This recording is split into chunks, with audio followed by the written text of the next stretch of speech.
Moisturizer.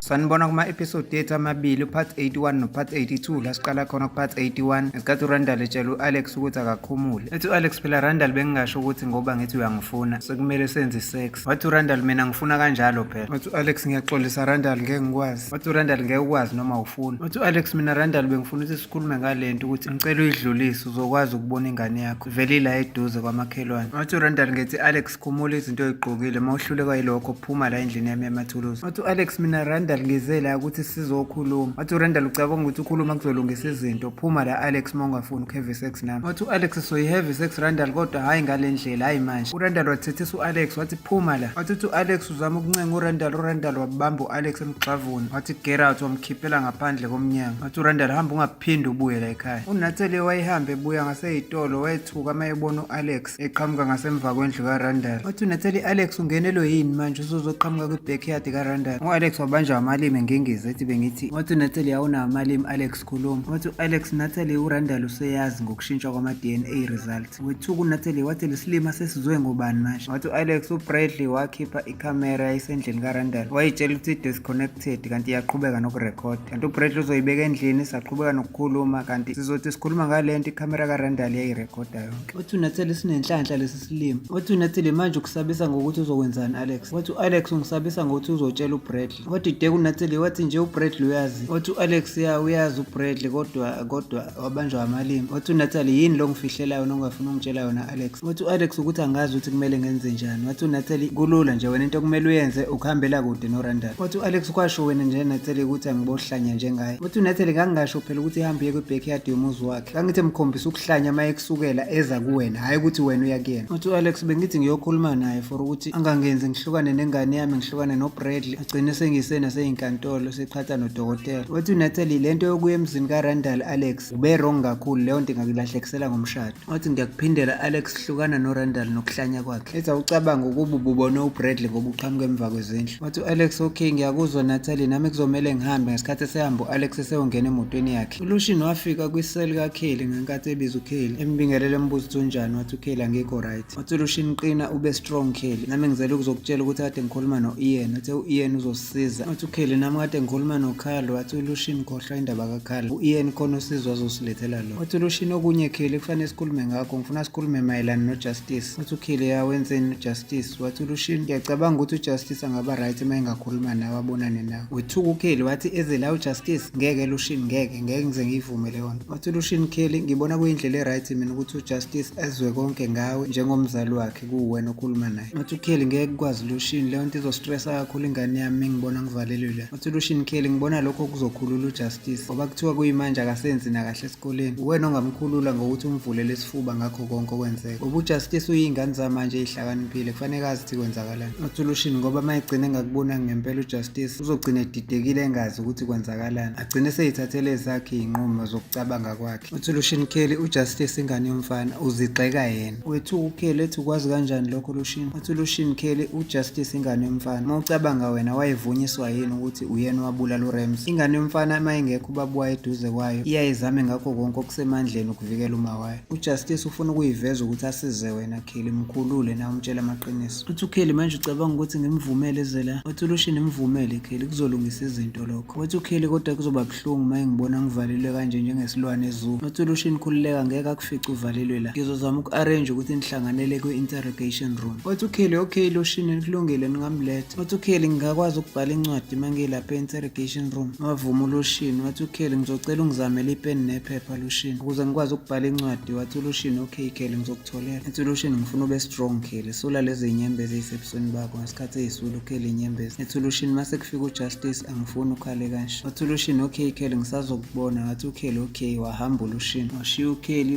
waqhubeka nokukhala. Ma esemzini kaNatalie kwakhala iselfoni kaNatalie ngenkathi eyiphendula wayefonelwa uLucian. uLucian watshela uNatalie ukuthi usekhulume ukhulumile noKelly. uKelly ugcine evumile ukuthi angabonana noJustice. ethi uLushini bengizocela uma uthola isikhathi ungilethele yena uJustice epolice station akwazi ukubonana noma wakhe. Wavuma uNatali ukuthi ngingamletha, ebuza kuLushini ukuthi ngingamletha ngoba isikhathi. wathi uLushini okwamanje ngiseke process yoku-arrange leyo visit, bazothi mase beqedile bese ngiyakufonela ngikutshela. wathi uNatali okay-ke ngizohlala ngiyi-ready ngizozwa ngawo uma usungifonela. wavalelisa bavala ifoni. uNatali wathi eqeda ukukhuluma nefoni kwanokho umuntu emnyango. uNatali wathi akangene, kodwa wethuka uNatali makuvuleka umnyango ebona kungena uRandall. angena uRandall wathi awu kanti muhle kanje lo muzi ngaphakathi. wathi uNatali phuma emzini wami Randall, uzofunani la? wathi uRandall uqeda ukungitshela ukuthi angingene nje. wathi uNatali bengithe ngena sengithi phuma-ke manje ngoba udingekile. wathi uRandall ngicela ungilalele ngize la ukuzoxolisa. wathi uNatali anginandaba nokuxolisa kwakho, phuma la Randall. wathi uRandall ukuthi sengizwe lonke iqiniso kwi-recording yekhamera. wathi uNatali i-recording yekhamera yenzeni le? wathi uRandall i-recording yekhamera le u-Alex benoBradley babekutshela khona ngoDr. Rustin washintsha ama-DNA results. wathi uNatali Randall angikwazi ukuthi ukhuluma ngani futhi phuma la endlini. wathi uRandall bengizokutshela nje ukuthi ngiyaxolisa ukuthi ngiloko ngisola indaba kaLushini kanti konke ekugcineni ingane yami. ethi kufuna ukuthi ngiyaxolisa nje kuwena Natali noLushini, umuntu ekufanele ngimthathele inyathelo u-Alex nalo Dr. Rustin wakhe. uNatali wakhepha umbeso owodwa knife set wabuza kuRandall ukuthi uzwa kanjani umuntu uma ekutshela ukuthi phuma endlini yakhe. wathi uNatali ngithi phuma endlini yami njengamanje, kungenjalo uzophuma usuwama-pieces.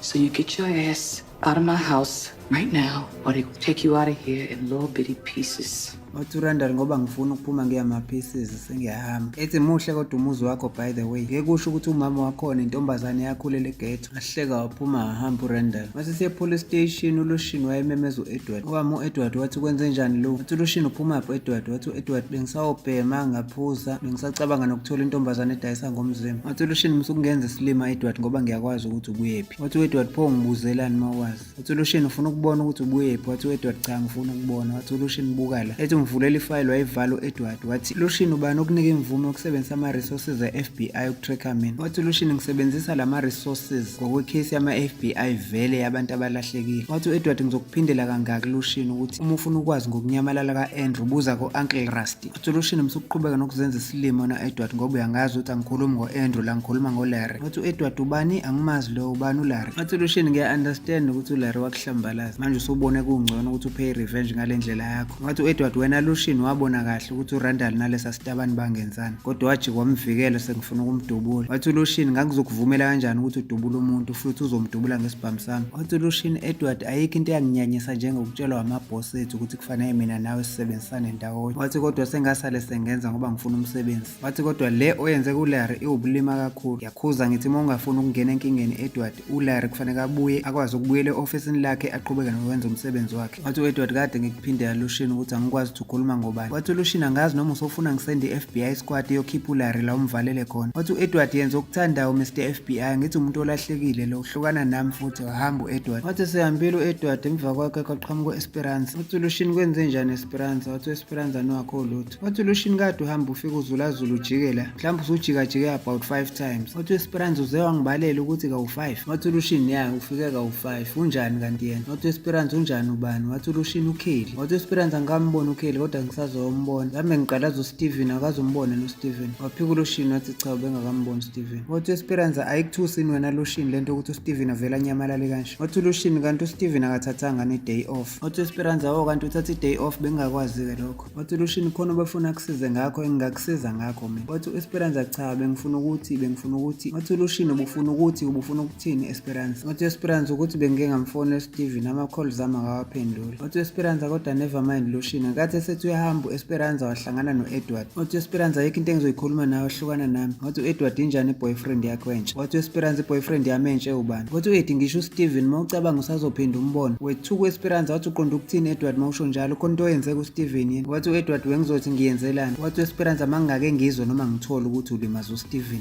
ngiyoqonda ngqo kuma-FBI ngifike ngiwatshele yonke imikhuba yakho emini. wathi u-Edward kanti umthanda ngempela uSteven? wathi u-Esperanza ngiyamthanda vele. wathi u-Esperanza uphi uSteven Edward? wathi u-Edward angimazi mina ngigcine ukumbona ephuma emzini engangiwuthengele ukuthi kuzohlala ingane yami, ephuma khona ekuseni engakashayi ngisho 6. wathi u-Esperanza usugada indlu yami manje Edward. wathi u-Edward ngihlala njalo ngewugadile umuzi wethu. wathi u-Esperanza ngikunikeza i-hour elilodwa mangeke ngezwa lutho from uSteven ngizokureporta kuma-FBI. suka futhi endleleni. wasuka lapho wahamba u-Esperanza. wafika uLushini wathi Edward uphezu kwamuphi umqondo ufunani la? wathi u-Edward sengiyakhumbula ukuthi ngizofuna wayifunani wahamba wafika wathatha elinye ifayili. Wathi u-Edward, ile fayili engisebenzela phezu kwayo about ukutrace abantu baya eSCADA senginawo umkhondo. uLushini wathi umkhondo ongabe ukhuluma ngawo umkhondo ngoLarry. Wathi u-Eddie, manje awufuni siyibheke ndawonye le fayili ngoba abaqashi bethu bafuna sibatrace abantu baya eSCADA. Wathi uLushini, tshela lawo mabhosi akho ukuthi ngithe ayikho into engizoyisebenza nayo, mina into engifuna ungitshela yona ukuthi uphi uLarry. Wathi uLushini, suka futhi phambi kwami. Wasuka lapho u-Edward wathi uyahamba waphambana noCarl owayefika ngenkathi etshela uLushini ukuthi ngeke asasebenza noKelly ngoba uKelly umxoshile. Wathi uLushini, okay. Wathi uCarl, ingathi awuthuki nje Lushini mawuzwa lokho ubukulindele. Wathi uLushini, uthe ukuxoshelani yena uKelly. Wathi uCarl, iprosecutor befuna ukwenza ideal naye uKelly wayinqaba. Wathi uLushini, bithini yona leyo deal? Wathi uCarl, bethi izodonsa udeal kajele ngamacala omabili okubulala lawa madoda angayitholi parole kodwa akwazi ukuvakashelwa indodana yakhe mayefuna ukumbona. Wathi uLushini, inhloboni yedeal enjalo ngoba umbhedo lo. Wathi uCarl, bekuzoba ideal engcono ngoba ubengeke athole isigwebo sentambo. Wathi uLushini, angimblame mina uKelly ngokunqaba leyo nonsense yedeal ngoba vele uKelly akanacala. Wathi uCarl, akekho innocent uKelly unecala, sesinobufakazi obusha ngesikhathi ekhipha itablet. uCarl ebukisa uLushini leya video footage ngesikhathi uKelly etshela uRandall ukuthi ufisa sengathi lesa sibhamu siseduze vele amdubule njengoba enzile kuTrivers. Wathi uLushini, ningangitshela ukuthi ningakholwa le ndoda izondwa yiwona wonke umuntu ngoba iphatha kabi wonke umuntu empilweni. Nalento eyenze la kuKelly bifuna zacasuka akhulume kanje ibivele le ndoda yenza ngamasibomu, umthetho wayo siyayazi umakhelwane wethu. Wathi uCarl, noma kunjalo-ke kodwa imtholile vele uKelly wakhuluma lento vele ubufakazi obuzokwenza ukuthi icala lakhe liqine kakhulu ngoba neprosecutor sikholelwa kakhulu kulo bufakazi kanti nayo le ndoda ithe iyona ezotestify. Wathi uCarl, ngiyaxolisa Lushini, nawe uyayibonela ukuthi lo licala liserious kanjani. Wathi uLushini, hayi sengiyalibona liserious. Wathi uCarl, ngiyacabanga ukuthi nawe Lushini ungamenza uKelly ukuthi avume ukwenza le deal. Wathi uLushini, ngeke azayivuma uKelly leyo nto futhi nami ngeke ngize ngimvumele ukuthi avumele leyo nonsense. Wathi uCarl, hayi makunjalo kusengamane athole omunye ummeli-ke nami sengiyamyeka. Wathi uLushini, hayi usungamane umyeke uhambe kahle. Wavalelisa wahamba uCarl eshiya uLushini. uLushini wasala wakhipha iselfoni ngesikhathi efonela u-Ian. u-Ian waphendula ifoni kathi ebuza kuLushini ukuthi umtholile uLarry. Wathi uLushini, noma ngingamtholi kodwa sengiyazi ukuthi uphi. Wathi u-Ian, kwangcono kunjani yena uLarry? Wathi uLushini, angakabe nayo isho ngoba ngingakafika eduze kwakhe. Wathi u-Ian, ngiyabonga kakhulu Lushini ngosizo lwakho. Wathi uLushini, nami-ke ngidinga usizo lwakho Ian mayelana nelawyer. Wathi u-Ian, ngimfonelile lo mmeli igama lakhe uMarty Delurio. Wathi u-Ian, ngimnikezile inamba yakho sengakufonela noma yinini. uLushini wakhipha ipeni nephepha ngesikhathi ethi awuthi ngibhale phansi uba igama lakhe washo u-Ian ukuthi uMarty Delurio ngesikhathi esipela igama nesibongo. Wathi u-Ian, uMarty Delurio uyiloya epowerful futhi kungcono ngoba abezwani benoLarry. Ethi u-Ian, leyo ndoda uMarty Delurio senzelana naye ama-favors, izwana nami kodwa ayizwani noLarry. uLushini wabonga ku-Ian. u-Ian watshela uLushini ukuthi nawe mase kukhona okuzwayo ngoLarry ungifonele. Wathi uLushini, okay. u-Ian wangena esibhedlela la kwakukhona khona uMarcy noBradley. Ngathi ethi u-Ian, Marcy unjani? Kade ngikhathazekile ngawe. Wathi uMarcy, hayi ngingcono akufani. Wathi u-Ian, ngize la ukuphathela iy'ndaba ezimnandi. Wathi uMarcy, liyangijabulisa-ke leli gama ley'ndaba ezimnandi ngifuna ukuzizwa. Wathi u-Ian, singakwazi ukukhuluma sobabili. Wathi uBradley, ngeke yenzeke leyo nto. Wathi uMarcy, ngiyakucela Bradley umvumele. Wathi uBradley, uneshow Marcy ukuthi le ndoda izokuqina ngamaphepha kulesi simo. Wathi uMarcy, ngiyakucela Bradley usilinde ngaphandle.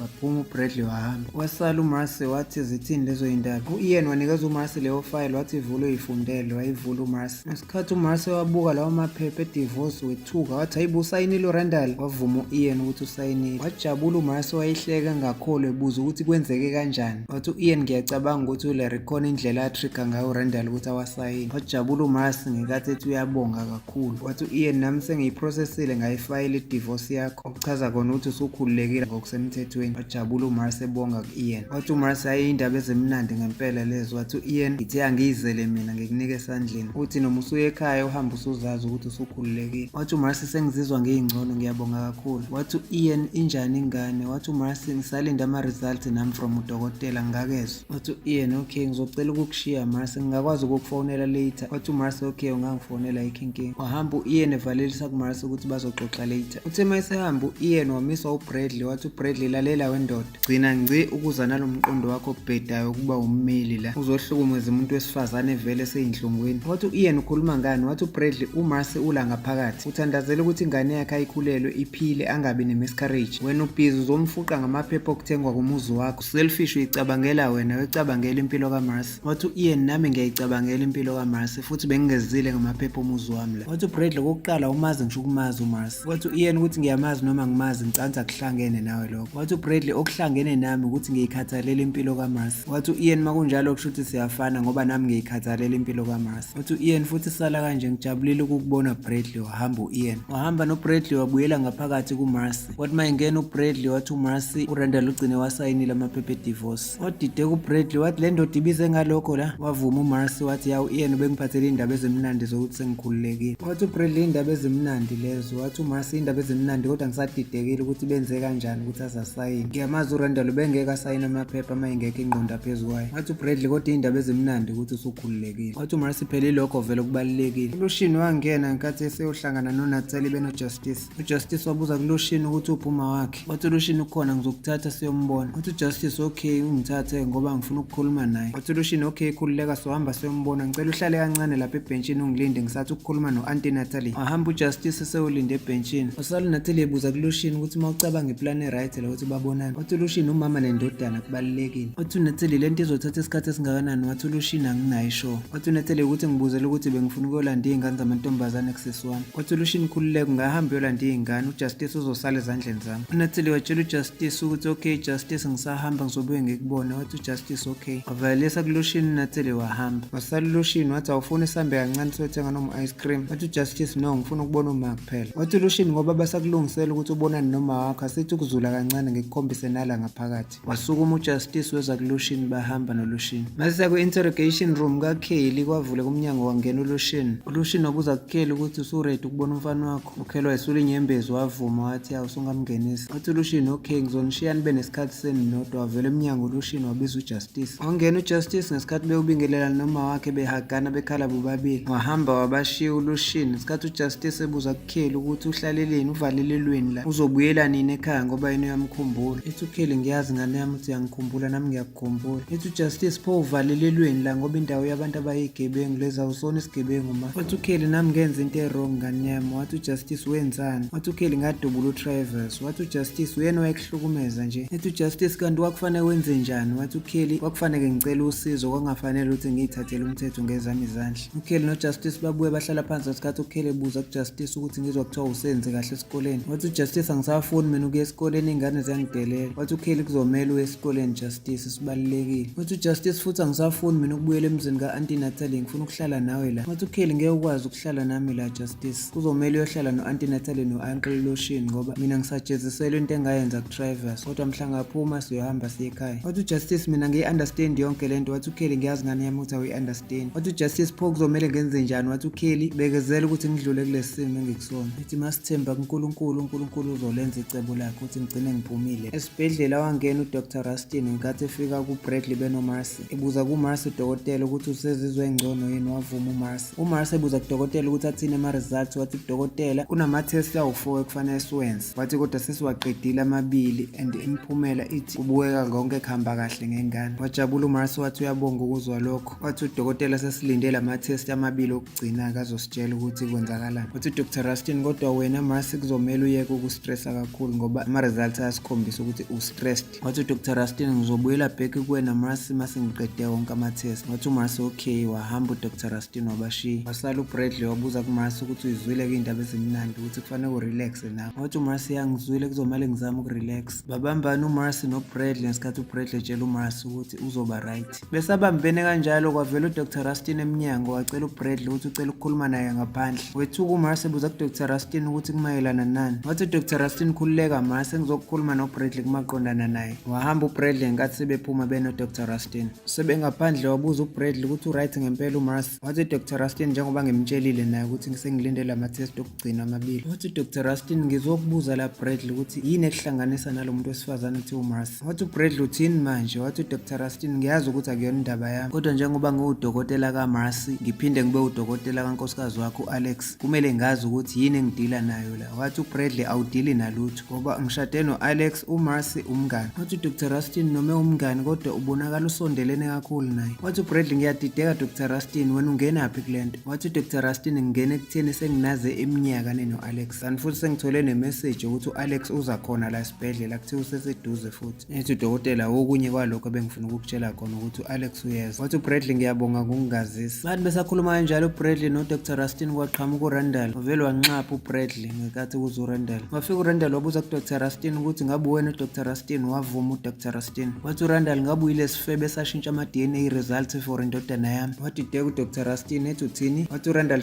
yabona yawo isona lesifebe sashintsha ama-DNA results for ingane yami. Ethi uRandall washo vele u-Alex ukuthi washintsha ama-DNA results. Wathi uDr Rustin wathi ngibize i-security. Wathi uRandall wenza sure ukuthi uma ubiza leyo security ubiza namaloya akho ngoba ngizoletha wami mina amaloya for ukuzosuwa wena ngisuke sonke lesibhedlela. Wathi uDr Rustin angazi ukuthi ubani okutshele leyo nto nanokuthi ubani obukhuluma naye ezekutshela leyo nto ngegama lami, kodwa angisoze ngenza into ephambene nomthetho ngomsebenzi wami, especially into ebucayi ngaleyo ndlela. Ethi awuhambe uyokhuluma kahle nalo muntu okutshele leyo nto futhi uhambe la esibhedlela. Wathi uRandall yazi masakhuluma ngamaloya ngizathi ngiyoma lapha ngifonele wona amaloya ngikukhombise ukuthi umuntu ngimsuka kanjani, wakhipha ifoni ngathi sehambe seyokhuluma nefoni. Kanti khona lapho kuzovele kuqhamuka u-Alex wethuka u-Alex ngathi ezesondela u-Alex uDr Rustin wabuza ku-Alex ukuthi wayitshela ukuthini leya ndoda ngami Alex. Wangingizwa u-Alex wabanjwa amalimi wathi uBradley khululeka Dr Rustin asiyitshela ngalutho leya ndoda ngoba siyakwazi ukuthi wamsiza u-Alex ngokushintsha ama-DNA results. Khululeka ngeke sikureport ngefavor wasenzela yona. Kodwa uDr Rustin ethi ifavor enganenzela yona ngikaze nginenzele favor mina. Wethuka uDr Rustin ethi Alex usungaze ngiqambela amanga ngecala elikhulu kanje kangiwashintsha apha ama-DNA results mina ngithi wakwangibuza leyo nto ngakutshela ukuthi angisoze ngenza into enjalo. Wathi uDr Rustin Bradley angisoze ngenza into ehlangene nobugebengu ngomsebenzi wami. Ungabaleki ungayindawo sesiqala upart 82 besiqeda u81. Sanibona kupart 82 la siqala khona esibhedlela ngenkathi uBradley ethi Alex wangitshela ukuthi uDr Rustin wavuma ukuthi washintsha ama-DNA results. uDr Rustin wayesathukile buza kuBradley ukuthi washo njalo. Wavuma uBradley wathi uAlex uthi wazivumela wena. Wathi uDr Rustin Bradley angisoze ngayenza leyo. Wathi uBradley ngiqambela amanga angaka Alex ngikubuzile ukuthi awekho namanga ongifihlela wona waphika. uAlex wayesengingize banjwa amalimi exolisa kuBradley. Ethi uBradley wavuma noma kavuma ngiDr Rustin Alex khuluma. uAlex wayethi uyakhuluma ngakhulumeke banjwa amalimi ethi uDr Rustin Alex ngisukelelani ngamanga amangaka kodwa. Ethi uDr Rustin Alex tshela lo madoda omabili ukuthi angaze ngisho leyo nto futhi angaze ngiyenze. uAlex watshela uBradley ukuthi ngangiqamba amanga akakwenzanga lokho. Ethi uAlex Bradley ngiyaxolisa ngangifuna wehlisa umoya. Ethi uBradley ngakutshela ukuthi siyohlukana manje ngathola amanye amanga hlukana nami Alex. Wathi uAlex uncenga uBradley wathi uBradley ngiqedile ngawo. Usuka lapho wahamba uBradley uAlex ethi uyamncenga. Kwabuya noRandall wabuza kuDr Rustin ukuthi sengididekile manje wayenza lento noma cha. Wathi uDr Rustin angaze ngiyenze leyo nto mina. Wathi uRandall akusena ndaba ke kodwa ngoba vele leyo information mina ngizoyinika ummeli wami njengoba kunanobufakazi buka Alex kwi-tape record. Ethi uRandall ngizokusuka dokotela nesibhedlela sakho ngoba ubufakazi enginabo ubuthi wayenza lento. Vele wasuka lapho udokotela wahamba. Wasala uRandall ngesikhathi ebuza ku-Alex ukuthi ubuyangazi ukuthi ngizwana namaloya futhi ngiyi-psychologist ubuye ngitestify nakuma-court. Uyangazi ukuthi ngeke uzumelane nami. Wavuma u-Alex ukuthi yawuqinisile ngeke ngimelane nawe. Wathi uRandall ngifuna ungitshele iqiniso manje Alex ngabe ingane eyami noma cha. Wavuma u-Alex wathi ingane yakho futhi ifana nawe. Wathi uRandall pho awani wonke lamanga waqambayo. Wathi uAlex ngishilo ngathi ngiyaxolisa. Wathi uRandall what about ingane kaMarcy ngabe nayo eyami. Wavuma u-Alex ukuthi eyakho nayo. Wathi uRandall wazi ngani. Wathi uAlex hamba uyibalela ama-date Randall makuhluleka yilokho ukhona vele kule room la eduze wethu. Wathi uRandall hawu kanti ukhona khona la. Wathi uAlex ukhona khona la ngikhathele indaba yalento Randall. Wathi uRandall hayi ungahamba uyemzini wakho kodwa wenze sure ukuthi sizohlangana endlini yami yamathuluzi sizokhuluma about i-custody yengane noma lento soyiqedele enkantolo noma soyiqeda nge-sex kuphakathi kwethu. Wathi uRandall awuthi ngingene kulowo la endlini-ke naye ngithi kumnyakaza igazi.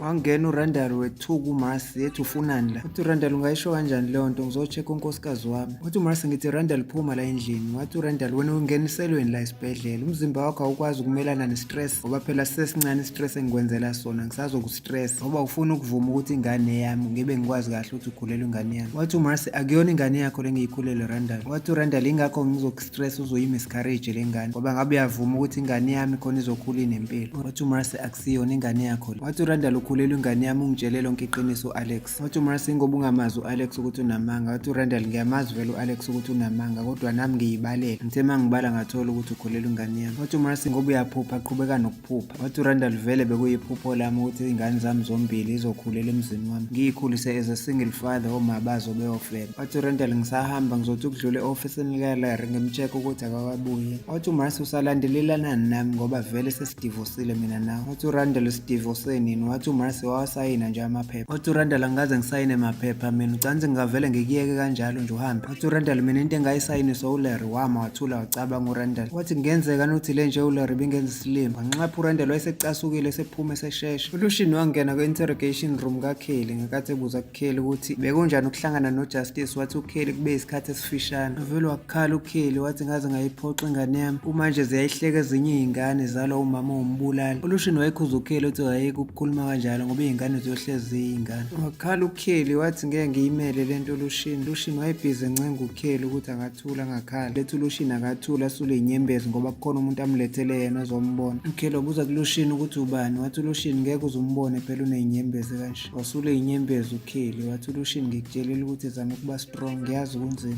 Wahamba uLucian waphuma emnyango wavulela uNatalie kwangena uNatalie. Wangena wazohlala phansi uNatalie waqhubeka wakhala uKelly ngesikhathi uNatalie ezama ukumthulisa. Ethi ngiyazi Kelly ukuthi ayikho izinto ebhekene naye. Wathi uKelly kodwa kukona konke Natalie ngifuna ukukubonga. uKelly wanikeza uNatalie le ncwadi kade eyibhala ngesikhathi emtshela ukuthi nayo engikuphathele yona. Wathi uNatalie yini le? Wathi uKelly no, incwadi nje bengikubhalela yona just ukukubonga ngakho konke osingenzele khona. Wathi uNatalie besingekho ukuthi isidingo sokuthi ungaze ubhale incwadi Kelly. Wathi uKelly kumele Natalie ube umngane weqiniso. Ethi kumanje ingane yami ihleli nawe kufanele ngikubonga. Wathi uKelly thatha le ncwadi uyifunde kodwa ungayifundi manje, uyifunde late. Wathi uNatalie okay, wayithatha leyo ncwadi wayifaka esikhwameni uNatalie. Wangena uLucian wathi uKelly ngiyabonga Lucian osungenzele khona. Wathi uLucian mawuhlala ethembeni Kelly uzophuma la. Wathi uKelly sekuwukusho nje kodwa mancane amathuba ukuthi ngiyophuma especially ngoba iprosecutor senobufakazi obuqinile kanje ngami. Ngoba uKhali kade ngidlalela ivideo ngento engiyikhulume kuRandall. Wathi uLucian ngiyazi Kelly kodwa ngiyakutshela ukuthi uzophuma. Wathi uKelly kodwa ngamdubula uTravers Lucian. Wathi uLucian Kelly into enjengaleyo ayikhulunyelwa la. uKelly wabatshela ukuthi ukhathele uzumzimba engathi angalala phansi. Bavuma uNatalie noLucian bamtshela ukuthi akaphumula relax. Waphuma wavalelisa uNatalie etshela uKelly ukuthi uzobe uyambona. Sebengaphandle wathi uNatalie Lucian ngicabanga ukuthi kube wrong ukuthi uKelly simkhombisa ujustice. Wathi uLucian khululeka Natalie uright uKelly. Wathi uNatalie kodwa uKelly akabukeki kanjalo, ubukeke umuntu onestress. Wathi uLucian uright uKelly ubeshilo ukuthi ukhathele. Wathi uNatalie mina ngikhululekile Lucian fanele nimgade uKelly. Wathi uLucian ushuka umgade okunjani Natalie? uKelly ugade 24 hours. Wathi uNatalie kungcono yeba kunjalo. Wathi uLucian ngiyabuya. Wahamba uLucian uthe eseseleme yedwa uNatalie kwafika uEsperanza. Ebuza kuNatalie ukuthi usembonile uKelly. Wavuma uNatalie wathi kodwa ngikhathazekile ngaye. Wathi uEsperanza sonke sikhathazekile ngaye nami ngizohamba ngiyombheka. Ethi uNatalie nawe usebhizi usabuka ifoni kwenze njani ngoba ukho right? Wathi uEsperanza no ngi-right. Wathi uNatalie mzoqamba amanga Esperanza. Khuluma ngoba ngiyakwazi kwenze njani? Wathi uEsperanza ngikhathazwe indaba kaSteven. Ethi kunini ngimfonela akaphendula ama-phone calls zami. Wathi uNatalie bengingezwani ngawe Esperanza uthi kuphelile phakathi kwenu. Wathi uEsperanza ngikushilo vele lokho kodwa phela kuchaza ukuthi kufanele angayiphendula i-phone call. Wathi uNatalie uyangididisa Esperanza ngisaku-understand. Wathi uEsperanza ukuthi kuyona yonke lento Natalie ngiyamsola uEdward ukuthi unesandla. Okungenzeka ukuthi ulimaze uSteven noma umsabse ngokuthi angaphinde angifonela. Wathi uNatalie ayikho lento oyikhathaza ngayo Esperanza. Ifavor ongangenzela yona wena hamba ucheck uKelly. Wathi uEsperanza ngiyazi Natalie ngizohamba ngombheka uKelly. Wahamba uNatalie wasala uEsperanza ebuka ifoni. Esibhedlela uBradley wangena la kwakhona khona uMarcy. Ngathi uMarcy ebuza kuBradley ukuthi kade sengiyibuza ukuthi uyephi kade ngigcinile ukubona. Wathi uBradley bengi-around unjani wena? Wathi uMarcy bengi-right angisekho right ever since kufika uRandall. Wathi uBradley bengifisa ingathi angangazi ukuthi ula. Wathi uMarcy useyazi kuRandall ukuthi ngila utshele uAlex.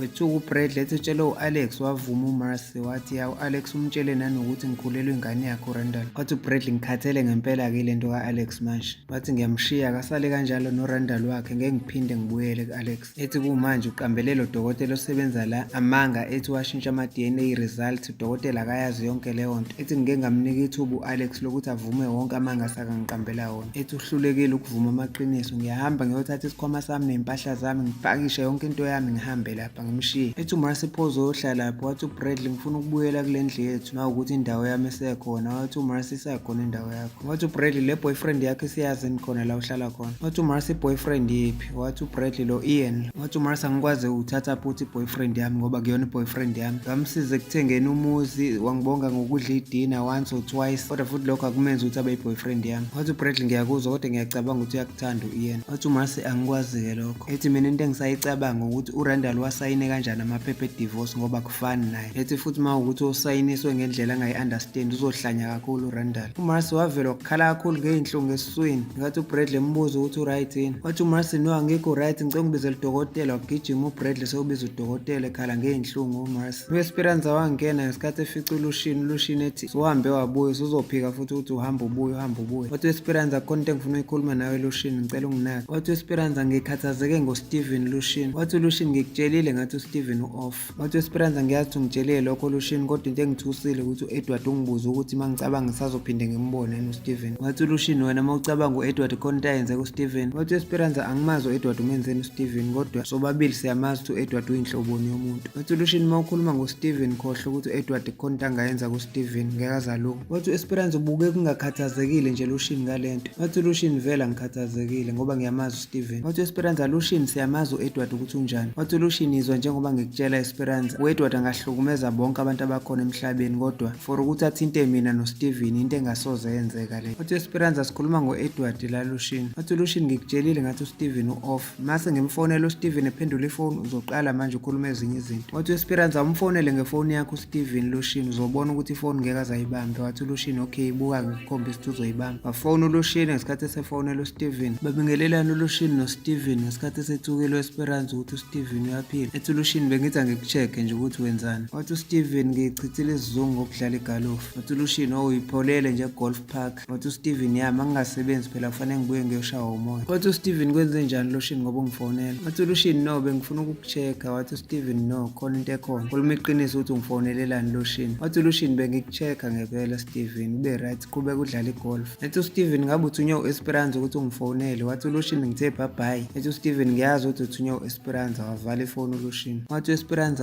Steven uzenza uclever ungidlalisa le game ufuna ukuthi alale nami bese yanyamalala mina bese ngiloko ngilandelana naye. Wathi uLucian angifune kuze ukuthi kwenzakalani phakathi kwakho noSteven. Hamba uyixoxela omunye umuntu leyo nto noma umngane wakho uNatalie ngoba mina ngifuna ukuyizwa. Waphuma wahamba uEsperance wathi qhubekani nokuzenza uclever. Sesihambile uEsperance wasale ekhuluma yedwa uLucian wathi injalo ke imphumela yokujolela endaweni yokusebenza. uRandall waphinda wangena egulukudele evinjwa isecretary. Ethi Ian Randall ngikukhuzile ngokungena kasho. Wathi uRandall ngifuna uLarry mina uphi. Wathi Ian namanje usadukile uLarry simazi ukuthi uphi. Ethi nawe Mr Holmes ngicela uhlale phansi. Wathi uRandall ngibona ngifanele ukuhlala mina. Wathi Ian kulungileke imange inyawo uLarry asimazi ukuthi uyephi. Wathi uRandall utshele leyo nje uLarry ukuthi ngizoyibamba. Ngingenze isilima yenze ngathi ngisayinisile usuthi kanti ngisayinisa ama divorce papers. Wathi Ian leyo nto iphambene nomthetho kanti ubungayifundanga into oyisayinile wena. Wathi uRandall ngizoyazi nemqondo yenu namaloya. Wathi uRandall sengidivorceile manje ngingazi sekufanele ngiyekele uMarcy nje manje asale sephunyuka kalula kanjalo. Wathi Ian kanti into embini le. Wathi uRandall vele into ebhedayo leyo ukuthi ngizovele ngihlukane noMarcy kanjalo nje ngingamcontrol ngoba phela lento ibingekho mayelana nedivorce lento ibimayelana nerevenge bengifuna ukuyiphindiselela kuMarcy. Wathi Ian kanti yini le ngakakwenza yona uMarcy Mr Holmes. Wathi uRandall uMarcy waba nesibindi sok-heavy sex nendoda kamakhelwane endlini yami yamathuluzi. Wathi uRandall futhi angazi nokuthi ngikutshelelani lento makufika uLarry la umtshela ukuthi angifonele otherwise ngizobuya sengibuya nabangani bami bakwi-district attorney's office ngoba ngazana nayo yonke inhlobo yamaloya. Usuka lapho waphuma wahamba uRandall. uLucian wafika ngemoto yamaphoyisa ezopaka emva kwale truck kwakuvalelwe khona uLarry. Wehle uLucian waqalaza ngakuleyo truck ufuna ukuqala check ukuthi akho muntu wabona ukuthi akho muntu. Wahambe seya ngemuva kwaleyo truck wafika wanokha khona efuna ukuza ukuthi ukhona nomuntu ozosabela kangezwa muntu. Wayevula iroller door yaleyo container uLucian wethuswa ukubona uLarry wayelele phansi eboshwe ngechain ngesikhathi ethi uzama ukumbiza uLarry engaphenduli. uLucian wabiza idispatch kwi-radio ngesikhathi ebatshela ukuthi udinga i-ambulance ngokushesha ebadirect ukuthi uphi nendawo. Baresponda from udispatch ukuthi bazomlethela manje i-ambulance isendleleni. Wasala uLucian wakhuluma yedwa wathi Edward uyayiboya into osuyenzile manje. uAlex wayebuya esibhedlela wabuya ngemoto yakhe epaka ngesikhathi ehla wahamba wahlala ngaphambi komuzi wakhe ngesikhathi efonela uEsperance. Wayiphendula ifoni uEsperance ngesikhathi ebuza kuAlex ukuthi wakhuluma ngathi uyakhala nje kwenze njani. Wathi uAlex Esperance angikhathele indaba kaRandall sengikhathele sengicabanga ukuthi ngisarende nje ngivele ngimnike konke lokho akufunayo. Wathi uEsperance usho kuphi akufunayo uAlex angi-understand ngabe usho i-custody ukuthi akhulise ingane. Wathi uAlex no angikhulumi ngengane yami ngeke ngize ngimnike ingane. Wathi uEsperance pho ukhuluma ngokumnikeza ini ayifunayo angi-understand. Wathi uAlex yekela Esperance nama ngizazi ukuthi bengikhuluma ngani. Ethi nama ngazi nokuthi bengikufonelela ukuthini. Bye bye Esperance ngiyaxolisa ukumoshela isikhathi sakho. Wathi uEsperance ubiza uAlex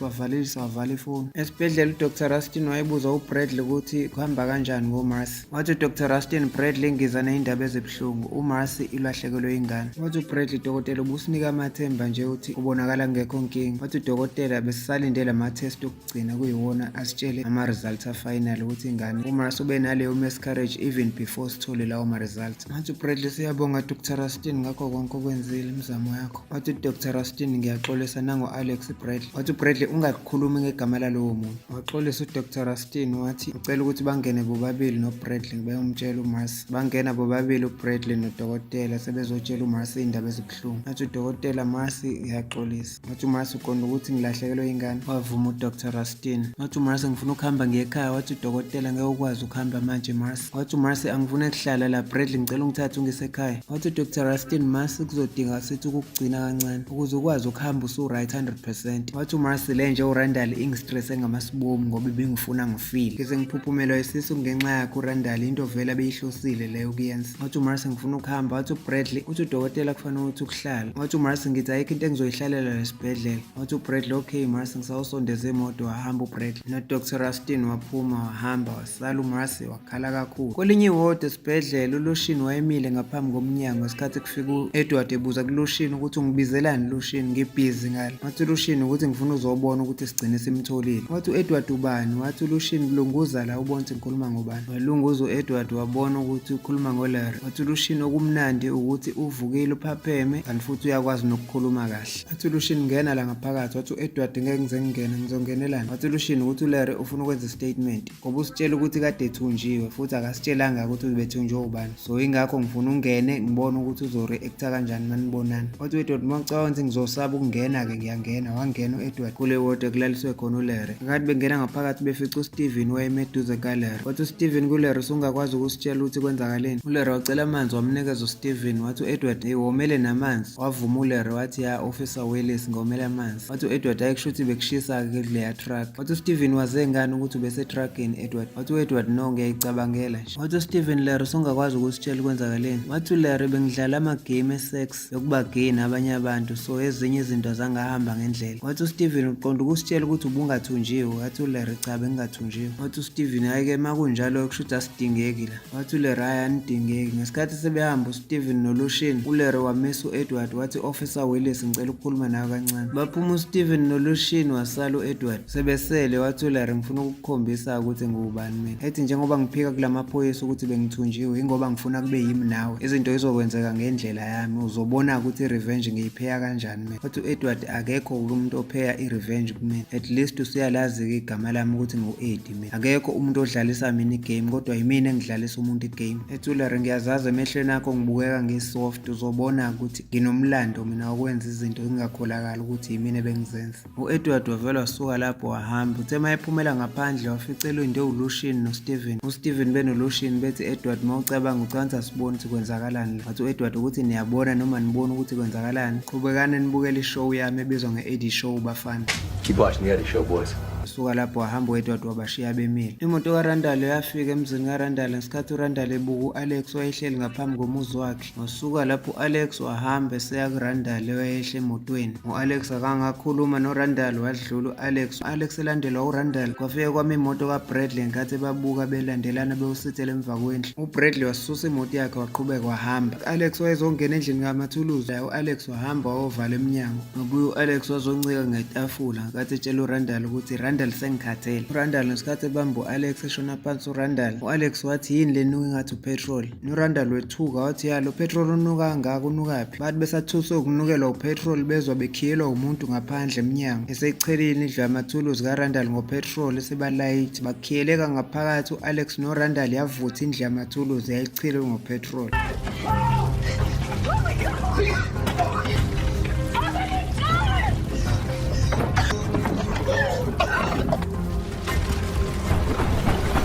Masisemzini kaNatalie, uNatalie wavula lesikhwama sakhe ayifake khona incwadi ayibhalelwe uKelly. Wayikhipha wayivula uNatalie leyo ncwadi ayibhalelwe uKelly. Wayifunda lokho kwakubhaliwe ngesikhathi ebhalelwe uKelly yayifunda uNatalie incwadi. Wathi saphakathi nayo esathi uyayifunda incwadi wethuka uNatalie okwakubhalwe khona. Wethuka uNatalie wahamba wothatha ifoni ngesikhathi esefoni wadayela inamba kaLoshini wayiphendula uLoshini ifoni. Wathi uNatalie phuthuma Loshini uyobheka uKelly. Wathi uLoshini kwenze njani? Wathi uNatalie le ncwadi kade ngibhalelayo uKelly uyayibulala. Waphuthuma khona uLoshini esewubheka uKelly kwi-holding cell yakhe. Nangempela wafica uKelly eseyilengisile.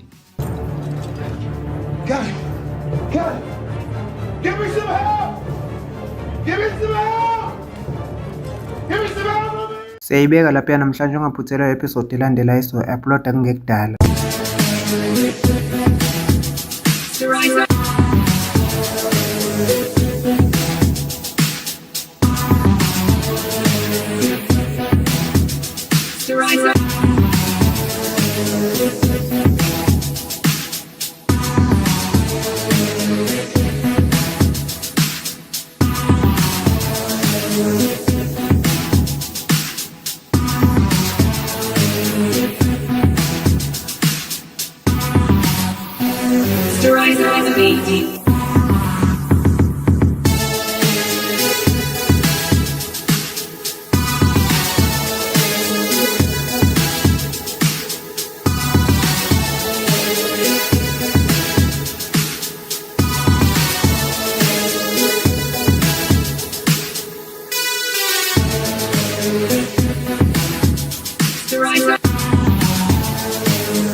Thank you for watching Steriza TV, and please don't forget to like, subscribe and hit the notification bell for more videos like this.